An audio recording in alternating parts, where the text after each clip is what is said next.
Hey everybody, welcome back to my channel, Adam Draw Stuff. I'm Adam and I draw stuff, and today I'm switching it up a little bit with a review. A review of these guys. These are the Arteza Everblend 60 count alcohol-based markers. And I've been seeing these all over Amazon lately, and they seem to be getting really good reviews. And actually, almost every item from this Arteza brand has been getting really good reviews.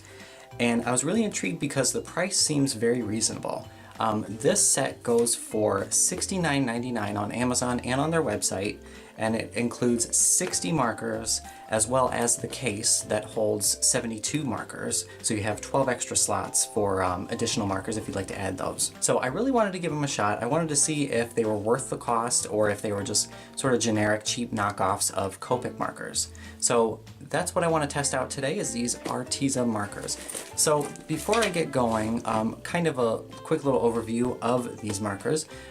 Again, it comes with the case with 12 extra slots for extra markers. There are also swatch cards that are attached to the side of the case, but I would recommend doing your own swatches so that way you can get a real true-to-life idea of what the markers are going to look like when you use them yourself on your paper.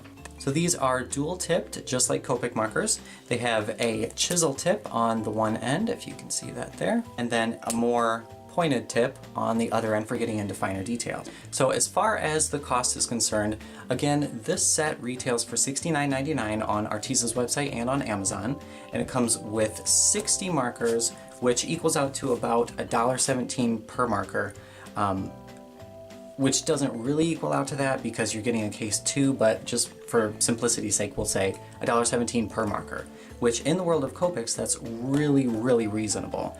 Typically, if you were to buy a single Copic on its own, you'd be spending anywhere from $6 to $8, depending on where you picked it up at. If you were to buy a similarly sized set altogether of Copic markers, you'd be looking at paying around plus or minus $300. Also, again, depending on where you purchase that at. So judging on price alone, these are much more accessible than Copics. These markers are also available in open stock, which means that when you run out of one particular color, you can buy just that individual color from Amazon or from Arteza's website. The individual colors are only sold in packs of 4 for $8.99, which when you buy them that way, it equals out to $2.25 per marker, which is still very reasonable. And for my paper today, I am using Transotype Bleed Proof Marker Pad, and this is also a new product for me. I haven't used it. It's not blendable, so I won't be doing any blending on this particular paper, but it should provide a really good example of what these markers look like when you actually put them to use. So I've sketched out an Ivysaur here that I'm going to use for the example, and in time lapse, I'm going to go and give them a lot of color, and I'm going to be right back with my thoughts on these markers.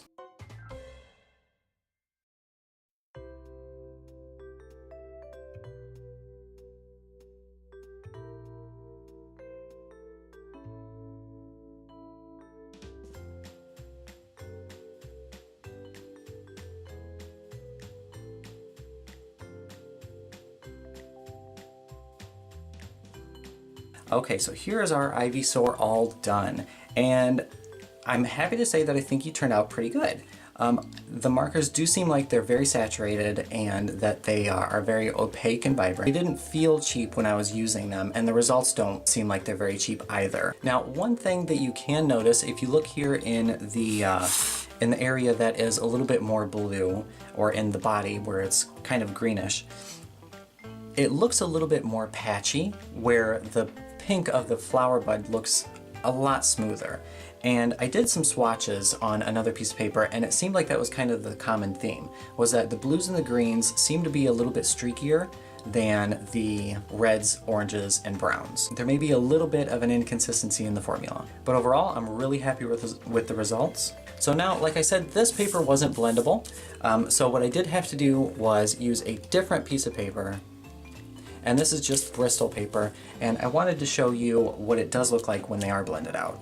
And I picked just two different shades of blue here, a darker and a lighter, of course, and as you can see, they blended really well. Not quite as well as Copics, and I did have to work them quite a bit more than I would a Copic marker, but you can still achieve some pretty smooth results if you just have a little bit of patience and you put the effort in. So Now that I've had a chance to work with these markers, I want to kind of give you a few pros and cons and my thoughts on how these perform. So the first thing that I noticed is that they were very vibrant and very saturated and opaque, which is great. As far as I can tell, the ink is very high quality, and Arteza didn't cheapen out on that just to keep the price point low. They are alcohol based, so they dry quickly, which is a pro if you want to work quickly as well.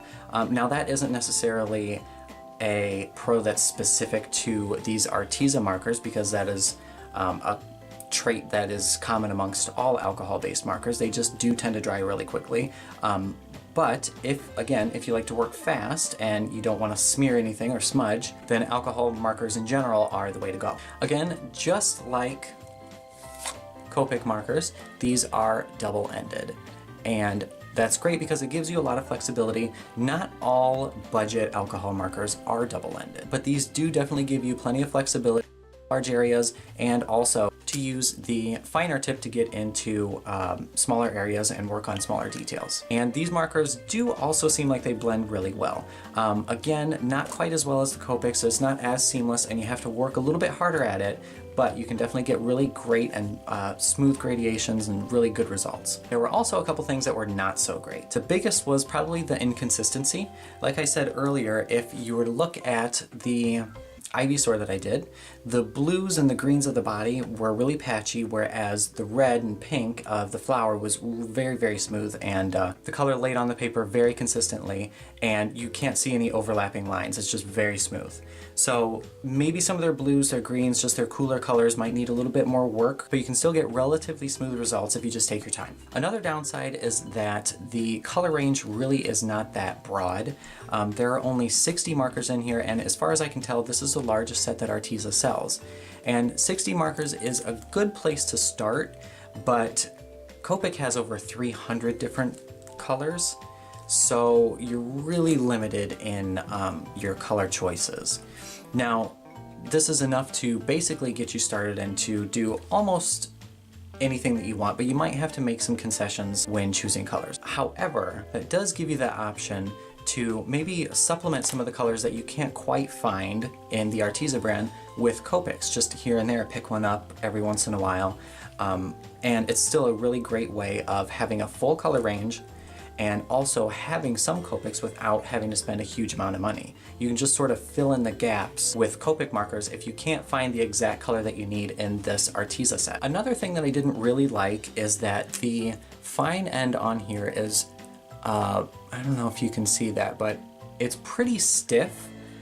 It's shorter and a little bit thinner, and it's just kind of stiff in general. The felt of it is a lot harder, as opposed to the Copics, which it ends in a finer point and it's a little bit larger, and also the feeling is a little bit softer when you put it on the paper. I just liked that a little bit better than these. So one thing that I didn't mention is that this set also comes with a blender marker, and this is just a colorless marker that is, I'm assuming, just filled with alcohol, and it's meant to, like it says, help you blend colors together.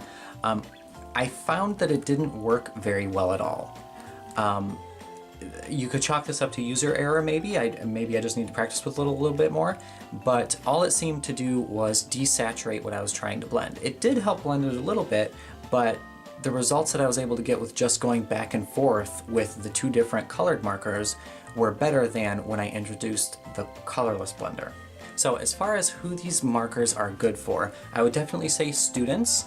If you're younger and you're still kind of learning the ropes with alcohol markers, this is a really great place to start.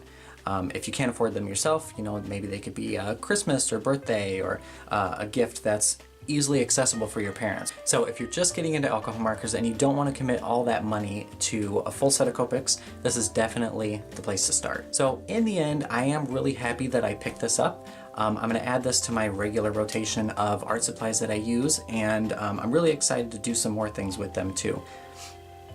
I might have to supplement with some Copics to get the colors that I can't exactly match with this set, but that's a much more cost-effective approach. I'll also leave a link down below in the description to Amazon, which is where I purchased this in case you want to check it out for yourself. So there you go. Those are my thoughts on the Arteza Everblend alcohol-based markers. Hopefully that gave you a little bit of insight. If you're a little curious, if you're on the fence as to whether or not these were going to be something that you wanted to have in your world. So I think $70 is a great price point for this set, and most non-professional artists should be very happy with this. Thanks as always for watching. Be sure to subscribe if you haven't yet already. I've got lots more stuff in the pipeline, and that's that. I'll see you in the next one. Oh, okay, all right. Where'd you go? Where'd you come from? Oh my God. Oh my God. You want to learn about art? Not today. Ugh.